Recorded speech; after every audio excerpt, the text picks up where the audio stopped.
Good morning, children. Children, in today's class, we start with the second part of history book. In book 2, today, we shall be doing the seventh chapter, Weavers, Iron Smelters, and Factory Owners. This chapter tells the story of crafts and industries in India during the British rule by focusing on two industries, namely textiles and iron and steel industry. Chartered in 1600, the English East India Company eventually transformed trade into an extensive colonial empire. In the beginning, the company struggled to establish itself in India. Within a time span of 150 years, the company had developed into a major and military and political force in India, defeating other European trading companies and uniting much of India under British rule. Introduction. Now, when East India Company came to trade to India in Indian goods, it slowly occupied a nation and the pattern of trade changed over the decades. The British East India Company established British rule in India. It was in the late 18th century that the company was buying goods in India, exporting them to England and Europe, and making huge profits through trade. It was during this period of time that a great industrial revolution took place all over the world, and there was a tremendous growth in the textile and iron and steel industries. Mechanized production of cotton made Britain the foremost industrial nation in the world. By mechanized production means that cloth was being spun by machines. The steady growth of iron and steel industry in British gave it the distinction of being the workshop of the world. British industrialists began to see India as a vast market for their industrial products. Soon, goods manufactured in Britain began to flood India. The influence of British goods on Indian soil had a tremendous impact on Indian crafts and industries. Now, children, in this slide you can see a map, and the area which is shaded pink in color is under the control of the British. Indian textiles and the world market. India was the largest producer of cotton textiles before the British conquered Bengal. Indian textiles were well known for its fine quality and exquisite craftsmanship all over the world. They were exported to Southeast Asian countries like Java, Sumatra, Penang, West and Central Asia. But with the coming of the British, European trading companies began buying Indian textiles for sale in Europe. The craftsmanship of Indian weavers is preserved in many words. These words, which are still in use today, weave a wonder story about the history of the Indian textiles. Children, in this slide, you can see a beautiful embroidered piece of cloth. It has become a part of the local weaving tradition. History of Indian textile through words. There are many words which point to the popularity of Indian textiles in the Western markets. Fine cotton made in India was exported to Mosul in present day Iraq by Arab merchants. Thus, it came to be known as muslin. When the Portuguese came to India in search of spices, they landed in Calicut. The cotton textile which they took back to Europe came to be known as calico. There are many other words such as muslin and calico which reveal the reputation of Indian textiles in Western markets. In the year 1730, the English East India Company ordered 5,89,000 pieces of cloth of 98 varieties of cotton and silk cloth. A few varieties of cloth that were produced during that time in India were chins, Caucasus, Bandhana, Kazim Bazar, Patna, Calcutta, Orissa, Charpuri. The name of the place of origin was sometimes given to the cloth. You can see picture over here, children. In this slide, you can see the first one is chins and the second one is bandhana. Now, children, the picture which you are seeing in the slide over here is that of patola. Patola was woven in Surat, Ahmedabad and Patan. Highly valued in Indonesia, it became part of local weaving traditional type there. Now, in the second slide over here, children, Jamdani, you can see. Jamdan is a fine muslin in which decorative motifs are woven on the loom. When a mixture of cotton and gold thread was used, it was the most important center of Jamni weaving was Dhaka in Bengal and Lucknow in Uttar Pradesh. Now, children, the picture which you are seeing right now is that of chins. It is derived from the Hindi word chint, a cloth with small and colorful flowery designs. From the 1680s, they started a craze for printed Indian cotton textiles in England and Europe, and mainly for the exquisite floral designs, fine texture, and relative cheapness. Even the queen herself wore clothes of Indian fabric. Children, this next picture is that of bandhana. Bandhana means tie and dye. Bandhna patterns are mostly produced in Rajasthan and Gujarat. Indian textiles in European markets. Indian textiles became very popular in European countries. This made wool and silk makers in England protest against the imports of Indian cotton textiles.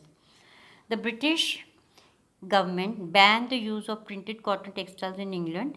In 1720, it passed a law, and this came to be known as Calico Act. At that time, textile industry had just begun to develop in England. The English textile producers found it very difficult to compete with Indian textiles. Hence, they prevented the entry of Indian textiles into England. The English textile producers started printing Indian designs on white muslin or plain unbleached Indian cloth. They tried to imitate the cloth which was being produced in India. To overcome the stiff competition from Indian textiles in the European market, the English weavers invented new machines to make cloth cheaper. In 1764, a spinning jenny was invented by John Kay. This increased the productivity of the traditional spindles. Now, children, in this slide, you can see spinning jenny. This machine was used for spinning cotton. The spinning jenny is a multi-spool spinning wheel. The device dramatically reduced the amount of work needed to produce yarn, and a single worker was able to work 8 or more spools at once. In 1786, the invention of steam engine by Richard Arkwright revolutionized cotton textile weaving. Arkwright's achievement to combine power, machinery, semi-skilled labor, and new raw material to create mass production, cloth could now be woven cheaply and in immense quantities. However, Indian textile continued to dominate the world till the end of the 18th century. The Dutch, French, English trading companies made huge profits from textile trade. The companies purchased cotton and silk textile in India, paid for it in silver. When the English East India Company gained political power in Bengal, it stopped paying it with the precious material. It stopped paying for it with precious metals. The company collected revenue from the peasants and zamindars and used this as a revenue by Indian textiles. So, if you remember, we have read in the second chapter of history that when British acquired Diwani of Bengal, yes, they stopped paying the tax, and the money. It wasn't the money; it was the gold and silver which they were paying to the people who were from whom they were buying cotton. They stopped paying that. Now, children, there's yet another map over here, and in this map, of course, you can see the places where you can see places in various parts of the country, and these places are the major centers of weaving in the late 18th century. Indian weavers. Now, who were the Indian weavers, or who were the weavers? Of course, weavers specialize in weaving. They pass their skill from one generation to the next. And some of the weaver communities in India are like the Tanti weavers of Bengal, the Julas, the Momin weavers of North India, Sale and Kaikolkar and Devangs of South India. I'll be showing the slides to you slightly later. Art of weaving. How was cloth made? Cotton was first spun into yarn. This was called spinning. This work was done by women. The charkha and takli were household spinning instruments, and the thread was spun on the charkha and rolled onto the takli. You can see the picture of the charkha over here, children. When the spinning was over, the thread was woven into cloth by weavers, and weaving was mostly done by men. Now, Indian weavers, for colored textiles, the thread was dyed by a dyer and it was known as rangres. The printed cloth. For printed cloth, the weaver needed help of special block printers, and these were known as chippigars. Handloom industry provided livelihood to millions of Indians. Now, children, in this slide, you can see the weavers. Yes, this is known as handloom. Handloom means that they are working with their hands. Again, in this slide, you can see a weaver. He specialized in weaving. This lady is also weaving by hand. These are the Tanti weavers of Bengal. This is a Jula or a Norman weaver of northern India. The decline of Indian textiles. The development of cotton industries in Britain affected textile producers in India in several ways. We'll be reading about two. First one, Indian textiles now had to compete with British textiles in European and American markets. Secondly, exporting textiles to England became increasingly difficult as very high duties were imposed on Indian textiles imported into Britain. In the beginning of the 19th century, English made cotton textiles were preferred to Indian goods. Indian textiles lost their market in Africa, America, and Europe. Thousands of weavers in India did not have any work to do. Bengal weavers were worse hit. English and European companies stopped buying Indian goods. During the 1830s, British cotton cloth flooded Indian market. By the 1880s, two-thirds of the cotton cloths worn by Indians were made of cloth produced in Britain. This affected the entire industry in India. Thousands of rural women lost their work. Now, children, you must be wanting to know the reason why the British cotton cloth had become very famous in the country. There were two reasons. Firstly, it was comparatively cheaper to what was being produced in India, and secondly, because it was mechanized, it was made by a machine, it was of a better quality. Coarse variety of cloth. Now, before I tell you about coarse variety of cloth, I would like to tell you something different over here. Handloom weaving did not completely die in India. This was because some type of cloths could not be supplied by machines. How could machines produce saris with intricate borders or clothes with traditional woven patterns? This had a wide demand not only among the rich but also among the middle classes. Coarse variety of cloth. Coarse means rough. Sholapur in western India, Madurai in South India emerged as important new centers of weaving in the late 19th century. During the national movement, Mahatma Gandhi urged people to boycott imported textiles and use hand-spun and hand-woven cloth. Khadi became a symbol of nationalism, and of course, the charkha came to represent India as it was put at the center of the tricolor flag of the Indian National Congress, which was adopted in 1931. You can see the flag over here in this slide. Now, what happened to weavers and spinners who lost their livelihood? Many weavers who lost their livelihood became agricultural laborers. Some migrated to cities in search of work. Others went out of the country to work in plantations in Africa and South America. Some of these handloom weavers also found work in new cotton mills which were established in Ahmedabad, Bombay, Sholapur, Nagpur, Kanpur.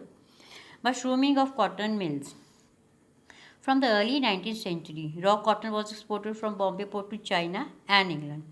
In 1854, the first cotton mill in India was set up, a spinning mill in Bombay. By 1900, over 84 mills had started operating in Bombay.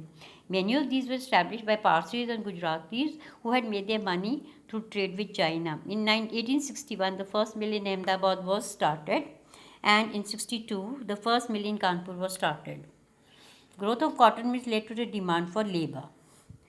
Thousands of poor peasants, artisans, agricultural laborers moved to cities to work in the mills, and the textile mills faced problems initially. But for the problems faced by them, the mills found it difficult to compete with the cheap textiles imported from Britain. And secondly, in most countries, government supported industrialization by imposing heavy duties on imports. The first major boost in the development of cotton factory production in India was during the First World War. During the time of the war, textile imports from Britain declined. Indian factories were called upon to produce cloth for military supplies. Now, children, in this slide, you can see the mill which was set up in Ahmedabad in 1861. Yes, in both the slides. Now, in this slide, you can see the mill which was set up in Bombay in 1864. The first cotton mill was opened in Bombay in 1854. That's all for today, children. Today we have discussed the first part of the chapter, that is weavers. Tomorrow we will be doing iron smelters and factory owners. Thank you so much.